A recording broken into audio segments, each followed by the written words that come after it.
Good morning, ladies and gentlemen. Welcome back to the Shared Value Leadership Summit. We kindly ask you to make your way back to your seat as our program is about to continue.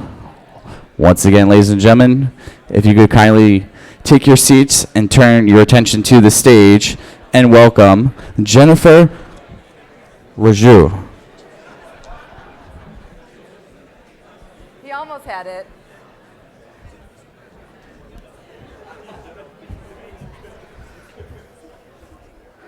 So where's the clicker? Can I get a little?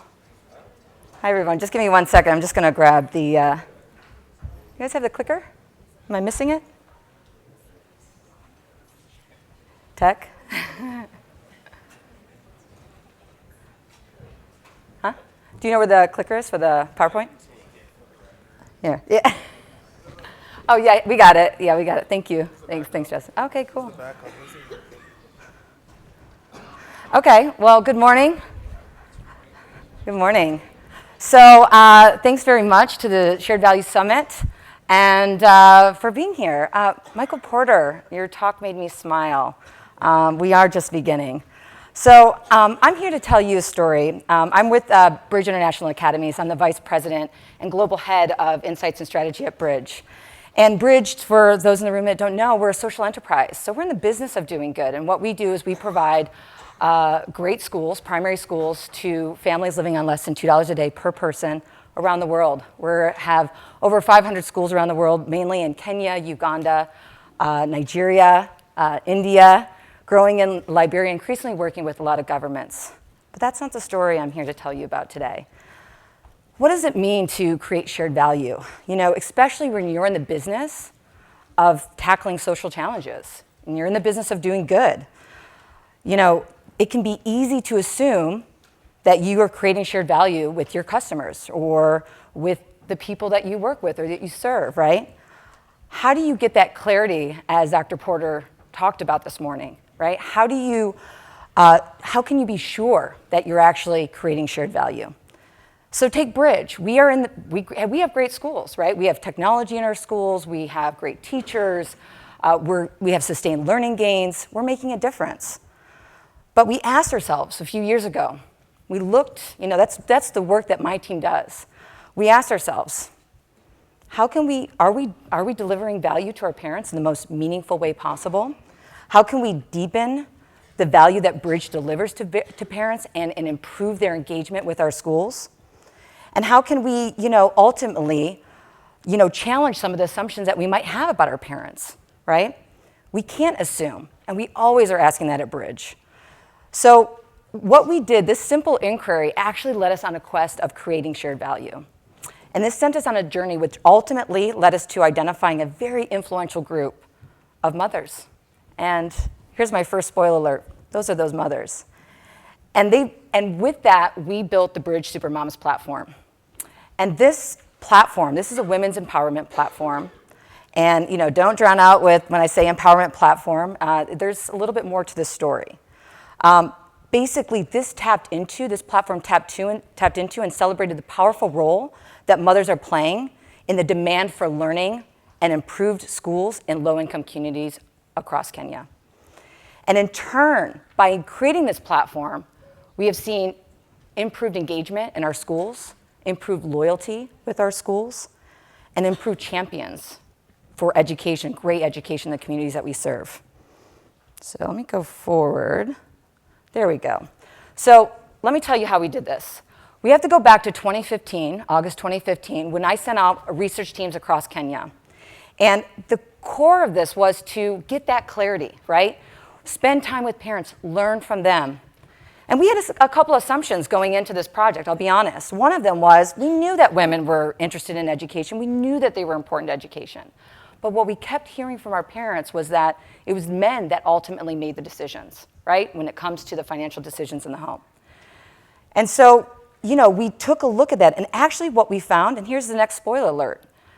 It turned out to be the other way around. Notably, we found that the role of women are changing the communities that we serve, and that they are increasingly driving decisions around education. But interestingly, they were really driven to right the wrongs of their own development when they were growing up. We heard from a number of women that expressed feelings of being robbed from educational opportunities when they were growing up, not being sent to school, being taken out too early. And this really has influenced their views on what parenting is today. And a good parent, what we found, is one who, understands and values a quality education, and number two, invests in it. Now, to give you a sense of this context, I have to go back to 2000 for a second. So where did this, changing norms come from? In 2000, the Millennium Development Goals were created, and they listed 8 goals, of which one was universal primary education. And this stimulated a lot of growth of primary schools across the developing world, right? Government started building classrooms, expanding schools. It was great. It was getting more kids into classrooms. But here's the thing. They weren't learning in these classrooms. So there was this focus, this drive to bring the infrastructure, but once inside, the teachers weren't equipped. They were neglecting the students, or the schools were lacking the fundamental materials that they needed to actually drive education, learning outcomes, right? And here's the thing. These stats are from 2015, but these parents in the mid-2000s, they knew that this was going on. They knew that these were not good schools. But their interest in education and their drive to get their kids into school was something that they started to want, right? There was something that really started to pick up. And what ended up happening was social entrepreneurs, community leaders, educators started building non-formal schools, private schools, that families living on less than $2 a day, as little as $125 a day, could go to. And parents responded in mass. There are now over 10,000 of these schools in Kenya, over 300,000 of these schools in India, over 20,000 of these types of schools in Lagos, Nigeria alone. So that's the context that we work on. Now let's go back to our mothers. When we saw this, when we took that into account, we actually saw that these mothers their value of education and that experience of their own had really given them a fire to do differently for their own kids. And they were increasingly investing and influencing education decisions. This wasn't really coming up so strongly in our surveys, and that's the important part of this story. We thought we had it right, but actually we were missing a really big component. And so what we saw is that these women were, getting out and talking to women about shopping around, looking at different exams that were coming out at schools, really driving the conversation on quality education in their communities and influencing decisions in the home. Actually, one of the key things that they were doing was starting to get the financial resources so that they could actually drive those decisions. So they would use things like savings groups and things that are called like merry-go-rounds, where every week women come to contribute a little bit of money, and then someone takes the pot home every week. So they have some substantial income to work with. And what we found through all of that work, what was actually happening, is that these women we're actually on the hunt for 3 things: awareness, action, and connection. These are the big 3 themes that emerged from our research. They were actively seeking to build awareness around the financial resources within their communities so that they could open doors. They were seeking access to markets so that they could actually engage in things like choosing a good school and getting their kids into a better school. And they were using and getting access to connection with other women to empower themselves and to empower others. So they would come together in groups to get additional resources, to share information, to talk about what it means to be a good mother. So what do? We came back, we saw this big, huge, we finally could see it, right? We finally had that clarity. But what do? How do we actually meaningfully engage these awesome women? So we created what we call the Bridge Supermamas platform. And we kicked this off in 2015, in December, with an inaugural conference that essentially brought 1,200 women from across Kenya to do exactly what they wanted to do, to engage in conversations about education, to also connect and talk about, to build their awareness around opportunities in their communities, to to get access to additional information around how to maybe grow or develop their business, to connect with other women and learn from them. And the very cool thing is that when we actually sent these women back, so we had a 2-day conference. You'll see there on the bottom left is a wrapper. That was a Supermama's wrapper that we created and gave to all the women. And we sent them back to their communities. And we didn't do much. We actually just gave them, this was in 2016, gave them a few, kind of ideas of what they could do. We gave them, some tools to our principals and teachers how to engage them.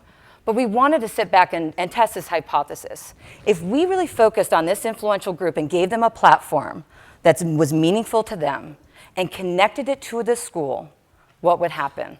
And what happened was, I'll just take a few more minutes. What happened was a lot. We had Supermama groups that were not only wearing and more proudly talking about the powerful role that they were playing in their communities and their families, but then they were also going out and partnering. We saw our value as a company actually improve greatly. They were going out and partnering with organizations like Médecins Sans Frontières and other community-based organizations to bring things like health awareness into the schools. Top picture up there is a hand washing program that came in. They also partnered with programs that could bring other health programs. They did a program where they passed out sanitary napkins to girls. They went out and partnered with local leaders to bring local leaders into our schools so those local leaders could talk to our kids about reaching their dreams. And they did these things again and again. And more importantly, they were talking proudly about what it means to be this great parent, right? And the work that they were doing around seeking financial resources, around accessing markets, around connecting with other women, were now bounded, interwoven with our school. So here's the cool thing. So we're 2018. This has been going on. We've been observing. And last year, we started hearing from the men, the fathers, the papas. What about us? Can't we have a super papa group? Me too. We're involved in this too. It's about us, right? We are developing our societies together. We are developing our communities together. And now we've empowered these women and celebrated this super parent idea. And so what we're doing this year is we're actually piloting some Super Papa groups. And we're also working on improving. We've been doing additional research in our other markets in India, Nigeria, to see if this Super Mama platform could actually be expanded. And it can, and it will. Here's my call to action to you. We're talking about shared value, right? And we talked about at the beginning of today, the clarity that we're all looking for that is needed, right? My call to action to you is do what we did. Ask yourselves, even if you're in the business of doing good, before you just start throwing things at the wall, right? What do we know about our customers? What would be meaningful? Do we know? What are our assumptions? And then go out and figure that out. And it might surprise you. You may end up having a Super Mama group like us. Thank you. Cool. Yeah, thanks.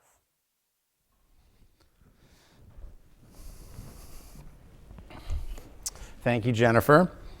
Now I have the great pleasure to introduce and bring back Professor Michael Porter in dialogue with the President and CEO of Humana, Bruce Broussard. Just a quick word on this upcoming session. Needless to say, the provision of healthcare represents a major part of the overall economy in the United States and other countries around the world. So it's just a critical issue. But of course, what's always been fascinating to me from a shared value perspective, in particular with Humana's business and in the insurance business, is the health of their customers is exactly and inextricably aligned with the interests of their business. And in fact, of course, nothing could be better for their business than for their customers to be healthy and to engage in practices that extend their life and extend their health. Bruce has been the CEO of Humana since 2011 and previously held a CEO position in McKesson's specialty U.S. oncology business. So please join me in giving a warm welcome to Bruce Broussard and Michael Porter.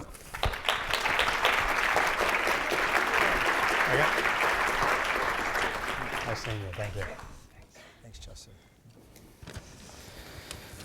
So we need higher seats here, huh, Michael? Well, I do because of my slightly damaged right hip joint here, but unfortunately you're suffering by that. But hopefully it's cool to be up on a nice high seat, isn't it? Great. Pretty hip up here. Yeah, pretty hip, very good. This guy's a health guy, you can tell.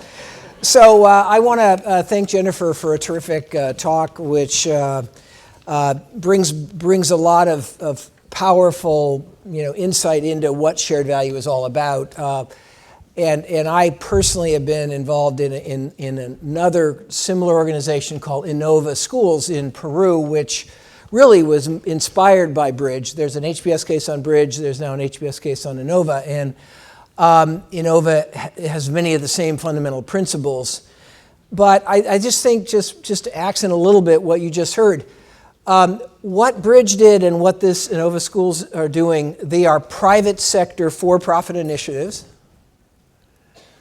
And that's the only way they could have scaled. And they're creating enough value in terms of the outcomes they're getting for their students that the families are willing to pay. What's really important for us all to understand is government could not have done it.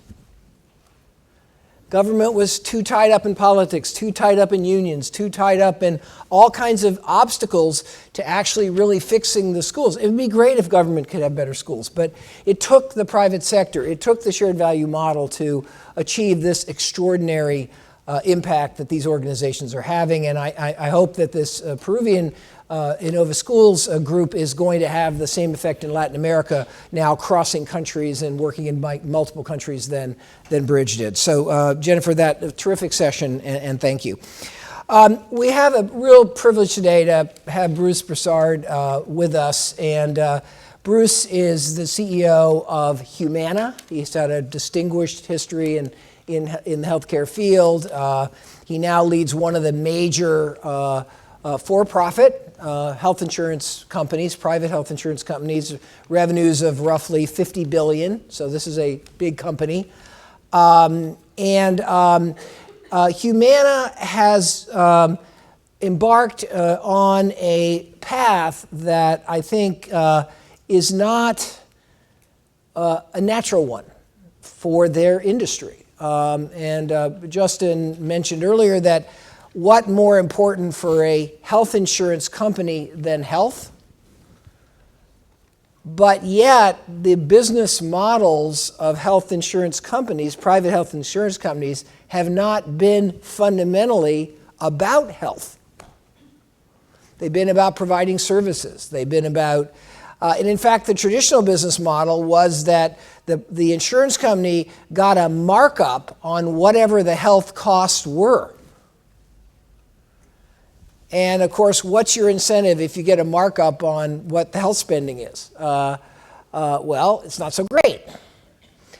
But something remarkable is happening and started happening a number of years ago at Humana, and that is, under Bruce's leadership, this health plan, this health insurance company, embarked on a fundamental transformation of the way it thought about its business and its business model. And I think it's really a classic example of what shared value is all about. But let me tell you, it's not easy. It wasn't oh yeah, let's do it, we're done. It's been a journey, and Bruce has been leading that journey, for all this number of years. And there's been a few distracting things, like an Aetna potential acquisition, another thing, an announcement about Walmart, maybe taking them over or something.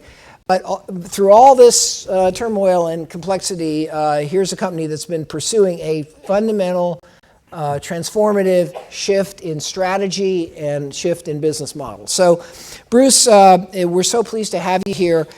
This initiative and this effort and this transformation is called the Bold Goal, G-O-A-L, the Bold Goal. So, Bruce, could you tell us what is the Bold Goal? What's the core idea here? How does this work? Yeah. Well, first, thanks for all you're doing. This is Thank you. wonderful stuff here. Nothing compared to you. So our bold goal, I'll just sort of state what it is it's to improve the communities we've served's health by 20% by 2020 through making it easier for people to achieve their best health. We set this in motion in 2014, so it's been a number of years. But most importantly, what we did is we also decided to measure it, hold ourselves accountable. And if you were to go to our website, you would see that we publish every year our progression in our communities that we serve, how we've improved their health.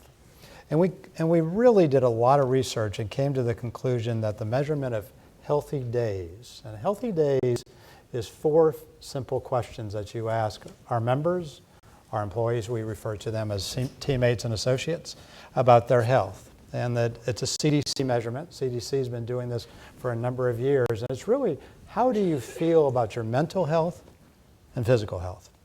And it seems so simple, but it has created so many different leverage points for us as an organization, both in learning, but also setting the direction of the organization. It's just been a wonderful evolution of us. And what creates the business model here for you? Yeah, so if you think about the statement I made, it really has 2 parts to it. Health outcomes is the first part, improving the communities we serve. And the second part is simplicity of healthcare. And if you think about healthcare has 2 problems to it. It's complex as hell. And the second thing is that people are driven to treatment versus health outcomes.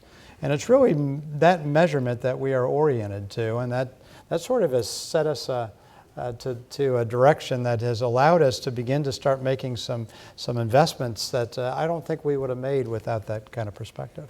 Yeah. So basically, as I think Justin said, I mean, if you can allow people to be healthier, there's going to be less health cost. Right. Okay?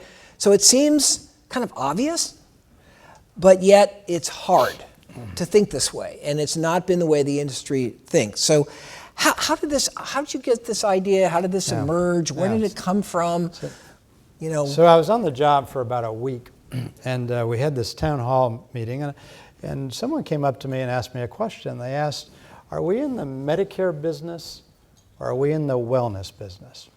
And I sort of sat and thought about that and said, wow, that's an interesting question. Those are not mutually exclusive businesses. And that sort of set me on this road is that we're not aligned in thinking about what we are, our purpose, our strategy, our tactics, and our measurement. And this for me, alignment was a really important part of how do you align from really what you state you're about to your actions to your measurements. Mm-hmm. And to me, it was that statement that then I went out and said, we're going to figure this out about how do we create this alignment. So I took one of our top leaders and dedicated her for almost 9 months to figure out how do we create this alignment and how do we create this measurement, because I want both to be part of that, and that's how it came about. Interesting. And what was the dialogue within the team as you were doing this? A little bit it was, this is just a fad that will pass. Yeah. So that we'll wait him out. Exactly. Yeah. He's only been here a week, and we've been here for 20 or 30 years, and this too will pass. And so there's a little bit of that, and a little bit of skepticism, and a little bit of, well, this is just the soft stuff. Mm-hmm. But over the years, they've known that I haven't and will not give up on it. And so there was sort of this movement that's happened that's begun to become just such an important part of the organization that it really defines who we are. And there's been so many benefits from it that people say, that really works. It really works. In fact, I think in Davos you had our CFO on a panel. I did. And Brian was an advocate of it. And this is a guy that came out of Goldman. He's Goldman. And he's a big investment banker. And this is a guy that is just really, really excited about this. Yeah. Well, look, I've met a number of people on your team at this point, and I'd say everybody's really excited about it. Because it feels like this is a good reason to be doing business as a health plan, and this is something worth doing. And so tell us a little bit about the mechanics of how this works. Mm-hmm. And your measurement, the kind of steps that you're taking that you didn't used to take as a health plan to kind of drive change in this area? Yeah, a few things there. First, the measurement was a really important part of the Healthy Days, and just the Healthy Days itself has given us an opportunity to see our progression, but it's given us a platform to learn. Just to give you an example, in our associate base, we've had a lot of improvement in their health, and it's been able to. We found that in earlier part of your career, your mental health is actually worse than your physical health when you compare it relative to other populations. And it's because of the stresses and strains that a younger career has around, you probably are just having children, you're trying to learn your career, you probably have dual incomes, and so that your day-to-day life is really complex. So for us as an organization, our HR department said, you know what, we have to help them with their stress in their daily life. And so they began to start focusing on how do we reduce stress. And we have this thing in the company called inherent stress and added stress. Inherent stress is if you're a nurse, you have inherent stress in your job as a result of the things that are happening on a day-to-day basis. But if there's added stress, the system is complicated that you're using, or if your leader is not a great leader, we then began to start saying, how can we remove that stress out of their life? In addition, financial stability and those kind of things become a part of that. But that wouldn't have happened if we didn't understand that mental health and that cascaded down from the kind of overall outcome measure you selected as something clear and recognizable and understandable to everybody is the Healthy Days concept, which then could be kind of broken up into the component parts, and the mental health part was a surprise. By the way, I think I know, but just make sure everybody knows, Humana does the same thing for both its subscribers and for its associates. Okay, so it's kind of doing the same strategy for the internal people and as well as the external clients, and which I think is incredibly important, because what we've learned is that it's not that employees are always that healthy, and the cost of poor health among your employees is really, really high. So here's a strategy that works for both the outside customer but also the internal associate. Yeah. Just on the outside customer real quick. We also began to start looking at how do we engage the communities in that. And the community engagement was something that we realized for us to impact someone's health, you also have to impact their lifestyle. And you have to impact the healthcare system. And so we engaged, and we had our market leaders, along with some individuals, Patty Dale being the leader part of that, took that on to say, how do we engage in the communities? And we began to construct customized programs based on the needs of those communities to be able to bring alive how we can help them. And that helped us from a business point of view, but it also helped the community in being able to advance. Give us some examples of what sort of things. Well, San Antonio was a big one. In San Antonio, diabetes is a large part of the contributor to the healthcare cost, and we began to start to understand diabetes. We understood, in fact, that within the diabetes area, food access was a really important part of that. It was easy to get junk food. It was easy to get, and it was reasonably priced, and so we partnered with a grocery store in that area, H-E-B, to really offer healthy foods at a fast, to be able to turn it around quickly. And that was an example where the community came and said, okay, we are going to commit to helping lower diabetes in our community. Humana said we are actively part of that, and so how can we help? And today we are working on partnership with them. In fact, we have these things called guidance centers, and they're right next to HEB, and we have culinary classes that people walk around the grocery store understanding where to get healthy foods and how to shop for them and how to do it in an economic way. But that's just a small example of engaging in a specific area that affected a condition that we saw that was very important to that community. Good. Okay. So talk a little bit about how you're doing. Shared value is about a business model. It's about driving greater long-term profitability. How's this playing itself out in terms of your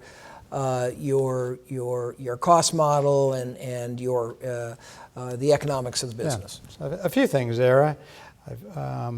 First, I mean, if you look at our earnings growth and the trajectory, I think in 14 we did about $7 earnings per share. This year we'll do close to $14 earnings per share, so you've seen significant growth. Stock in that period of time, around 13, 14, was in the $60 to $90 range. Today it's in the $295 range, so you've seen significant growth there. But more Buy on shared value. True, literally. But more importantly, and those are good indicators, and our shareholders have been rewarded. Our associate engagement scores are at the 90 percentile. Our net promoter score has increased by about 600 basis points. Our clinical outcomes have improved in a number of different clinical areas there. So it's not only about the shareholders, but it's about and our brand has gone up significantly, the relevancy of our brand. It's been this multi-dimensional benefit that has happened in that. And you mentioned a little bit about the Aetna transaction. So for many of you, if you don't know, we were tied up with a transaction that ultimately got rejected by the Justice Department for about 2 years. And during that period of time, our engagement scores stayed at about the 90 percentile. And if you were to ask the associates why, it was because of the purpose of the company, but defined purpose of the company. They understood it, they saw us measuring it, they saw us publishing how we were doing it, and it was an active part of our conversations in the organization, with our values being the how we do it. And how's the Healthy Days numbers looked over time?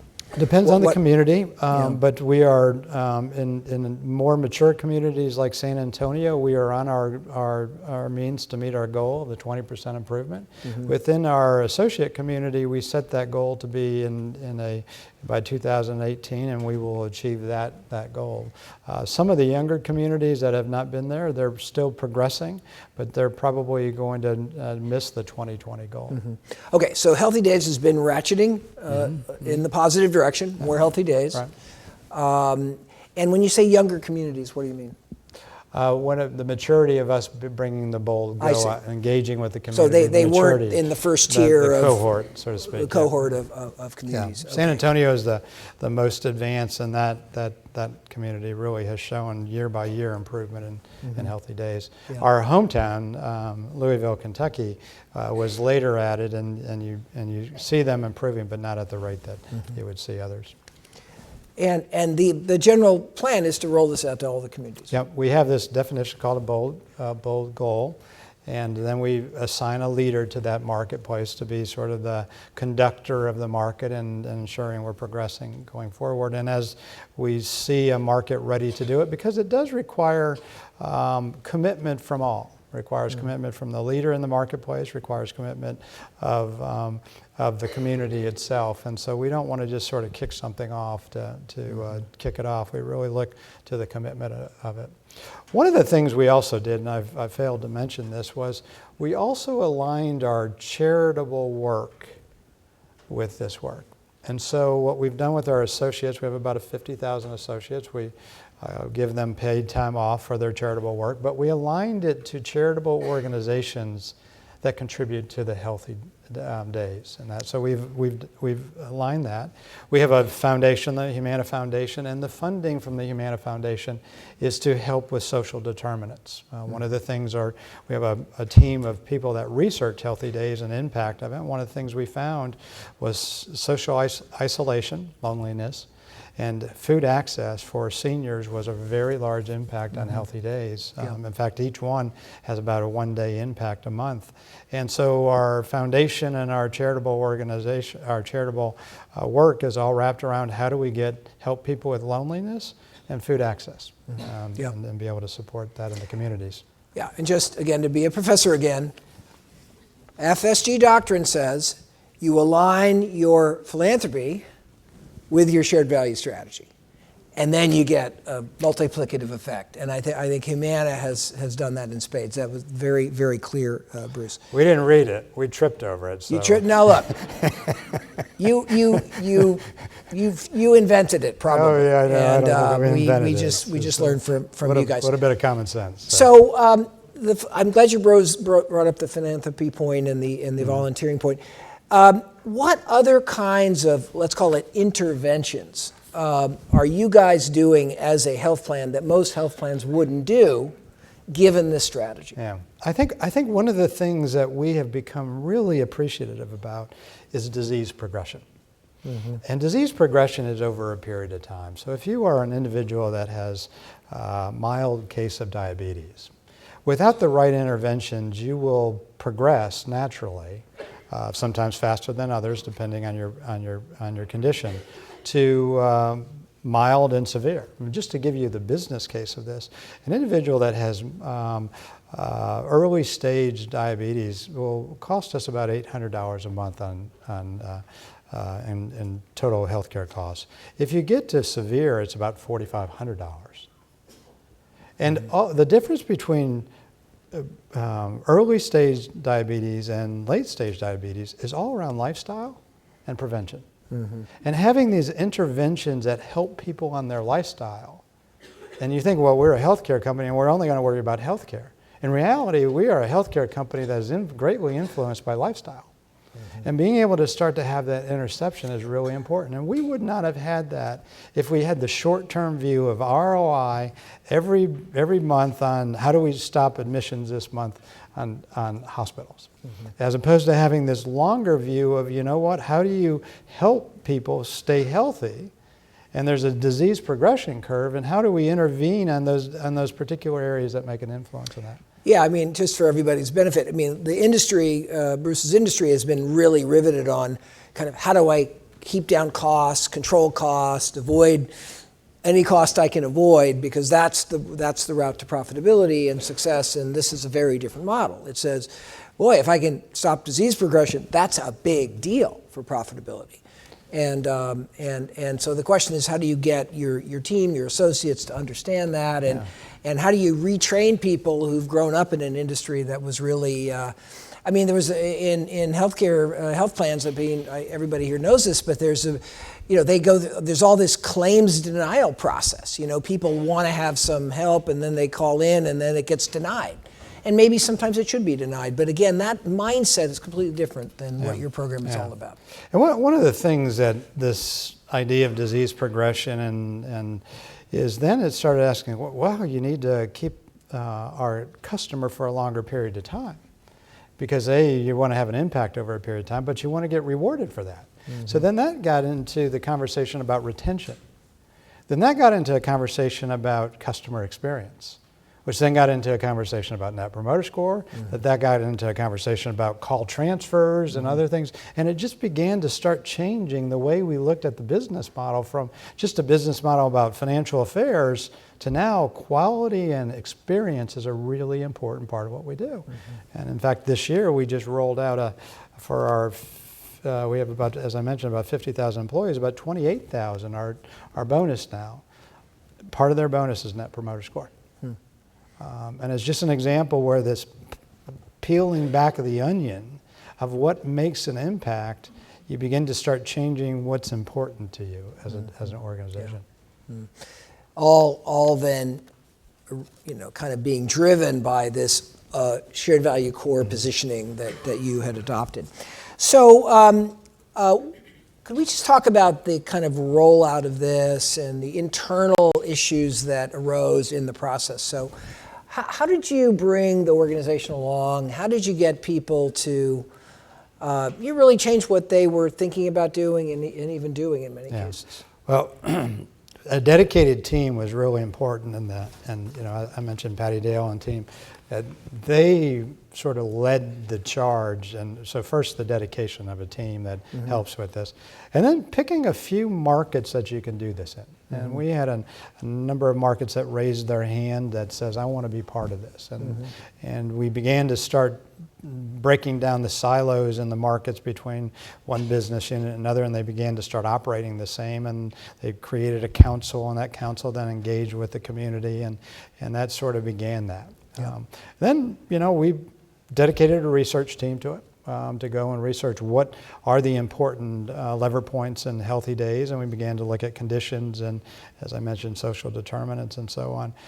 But that then just started peeling back what we needed to do. I would say persistency. If you were to come to my office, I have this box that sits on top of my one of my shelves, and it has the 4 Ps. One is passion, one is persistency, one is patience, and the other is Pepto-Bismol. And those 4 Ps were really important to be able to pursue through these times when you sit through a meeting and you hear a leader say, well, there's no ROI on that, and why are we investing in that? Because we can't get an ROI for 2 years versus 6 months. And so there is some pushing, but it really began to become infected in the organization, and then that and we get some wins, and then those wins are reinvested in other markets and so on. Go a little bit further into that. Who were the resistors? What did they resist? Yeah, there's people that in our organization, like every organization, I'm paid for the short term as well as the long term, and so they are very oriented to their budget. They're very oriented to, they have to report to somebody that has to, report to somebody that then reports to the shareholders, and there's that resistancy isn't about the passion and the right thing to do.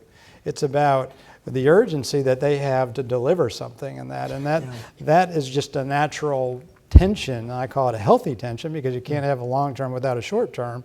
But that tension needs to be put in context to a broader visibility, and that's sort of where was the pushback. And so as the operator at the market that says, I got a budget to make, it's the finance department says we got to report these kind of earnings, and that pressure there, and you have to sort of deal with it because that's an important part of keeping the company disciplined and organized and oriented to the right things. But you have to be pushing back and saying, now how do we do that and do this? Because those are not mutually exclusive.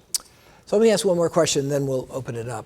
And by the way, I'm going to be on time, for sure, 100% on time. Justin, where are you? So in developing and building out this strategy around Healthy Days and all the associated activities you talked about, talk about the partners and the other entities that you had to work with that you'd really never had to work with before as a health plan. Yeah. A few things. First, bringing the associates into this was really helpful, both in us reaching out and caring for their health, because we're measuring their healthy days. That was a community we defined, and that gave an expression of our interest in their life and all the things there. So that was an important community. But then we extended the community to providers and brought providers on, and they were saying, "Wow, you want us to help improve the community?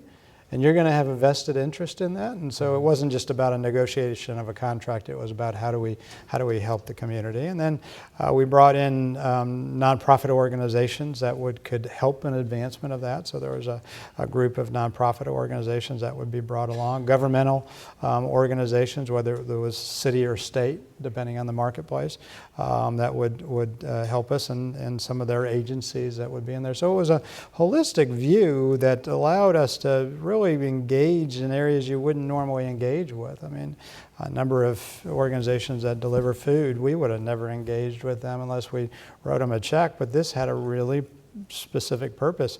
Food access is really important for seniors. And this is important for our seniors, so how can we get the food to them in the appropriate period of time? Okay, well, there's been some great questions. I've actually used a couple of them already, but let me just, there's a question, who was the greatest champion and the greatest detractor of the Bold Goal strategy among the people in your leadership team? I don't know if there was ever I wouldn't say there was a detractor. I would say there probably wasn't a passionate support. Let me say it that way. And I understand I'm playing with words here, so I got that. I'm not a very good politician. But I would say that the areas that had to deliver financial results were the ones that were most challenged with it, because it was soft, it was long-term, It required investments. It required change in metrics outside of just the financial metrics. But over time, they evolved. I'll tell you, one of the most impactful things I did is I created this sense of responsibility. And I said, you know, we were, and this was in a meeting one day, we were fortunate to be brought to this company, however you got here, whether you got here when you got out of college and came to the, you know, grew through the ranks of the company, or came outside. And the people before us that were running this company made some really good decisions that allowed us to be able to be in the position where we are, where we have a brand, we can recruit talent, we have, you know, we have the financial reputation in the industry to be able to raise capital. We have a customer value proposition. We have an ability for customers to come to us, and we have an ability to, an operating model to solve. And I said, our responsibility is to leave the company a better place than we came, and to be able to, for the next generation to have. And when you begin to start to talk like that, in addition, you got to have 15% earnings per share growth and all that other stuff. They begin to start to say, it's not either or. It's mutually connected, and our job as leaders is to do both, not to do one. So there's a question, do you expect to meet your bold goal by 2020? How have you been trending? You covered that a little bit, but maybe a little bit more. Yeah, a few things there. It will be community by community. We don't have because of the way the communities are, we don't have a overall company. It's a community. But most of our communities, as I mentioned, we will achieve that bold goal. Mm-hmm. The associate one we've already achieved, and the other ones we will be close to or at meet. As I mentioned, there's a few that are in sort of the teeter-totter land. Yep. And the ones that are not looking good to achieve, what's caused that? Some of it is community engagement. Some of it is, I would say, the passion of the community itself is probably the biggest. And tell us, give us a little texture of that.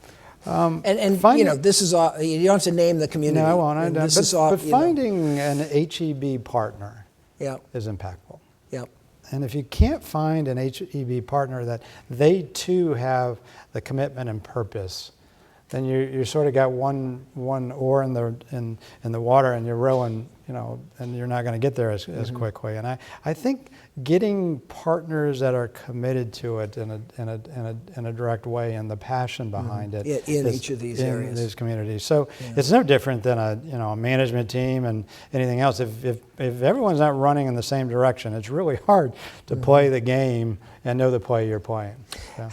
How's government reacted to this? Which governments have been, on the bus? Which governments have not gotten it? Yeah. How would you talk about I would the say role the of government? cities that are really oriented to having a healthy environment is the ones that have gotten on it the most. The states are there, but they're dealing with broader issues. We're a Medicaid provider, and in that area we probably have been able to help out a little bit. But surprising or not, which we have been really happy with, and just recently, Medicare is starting to move to these social determinants. And I think a lot of the work that we've done in research and a lot of the work that we've done in educating them has assisted the federal government in deciding, you know what, it's just not about health care. Lifestyle, and especially in under-resourced areas where they don't have access to transportation, so they're locked up in their homes, or they don't have access to food, or they don't know how to shop or cook, it becomes a much different conversation. And so what we're seeing is this movement that social determinants is an important part of healthcare. Yeah. Which is really, I think, rising in the field as a whole. But what's fascinating and exciting here is that you're actually doing something about it. Right. Whereas a hospital system is in a very different position to do as much as you do. Well, we just have just a few seconds left. What advice would you offer everybody sitting in this room about how to think about and then make happen this kind of transformation in their company? Well, first, It's the persistency. I mean, you just gotta push through because, as I said, people are waiting for it to be the fad that gets washed away. And that. The second is I found the biggest impact for us was not only the defining of it, but the measurement of it. And the more you can measure the preciseness of it, it's really important. It's our dream, and others would call it a mission, but lifelong well-being. But you could drive a truck through lifelong well-being. It's when we refined it and then put in a measurement next to it, it became much more tangible. It was not abstract there. So that was another area there. Find places you can win. You don't boil the ocean. Find some passionate people that want to carry it on, that will also be your evangelist in going through, and then be able to then get some wins. And then once you get some wins, I think you'll be able to show it. But always keep the business purpose in mind. If you sort of do it on the side and it's not aligned to your business purpose, then you're not aligned, and you have two things that are going to get diluted. Your business purpose is going to get diluted, and your purpose that you've defined is going to get diluted. So the more you can develop that alignment. Well, what an amazing example of what we are talking about here, of the shared value concept, and the kind of nuance and innovation that Bruce and his team have applied to kind of make this happen. It's going to be really stunning to watch this take off. I mean, this hopefully will change the health plan industry. This will be so compelling that a health plan that doesn't do this will get dropped by whoever's hired them. And I see it also starting to permeate the health delivery systems that are sort of encouraged and emboldened by this effort to take more responsibility of their own for this kind of activity. So congratulations, Bruce. Phenomenal, stunning, and we're so pleased to have you here. Thank you. Thank you, and thank you for the work you do. Thank you. That's great. You're fantastic. Thank you. Thank you. Thanks, Chris. Thank you. Thank you.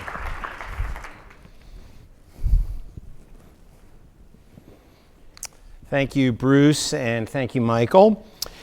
You know, at 1:30, I'm really looking forward to the session we have, and in fact, it continues on with this theme.